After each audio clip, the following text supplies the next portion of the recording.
Inilambitin sa basketball ring ng isang lalaki ang asong yan sa Pilar Capiz. Maya-maya, isa pang lalaki ang lumapit at ilang beses pinaghampas ang aso gamit ang kawayan. Ayon sa pulisya, ang SK chairman ng barangay ang nanakit sa aso. Mismong ang may-ari raw ng aso ang humingi ng tulong sa SK chairman para patayin ang aso.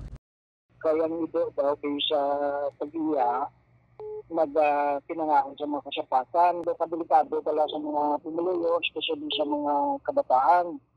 Iniimbestigahan na ang SK chairman, ang lalaki may hawak ng lubid, ang kumuha ng video at ang may-ari ng aso. Isang animal welfare group mula Maynila ang nakipag-ugnayan sa pulisya para makapagsampa ng reklamong paglabag sa Philippine Animal Welfare Act of 2013. Sinusubukan ng GMA Regional TV na makuna ng pahayag ang SK chairman, barangay official at ang may-ari ng aso.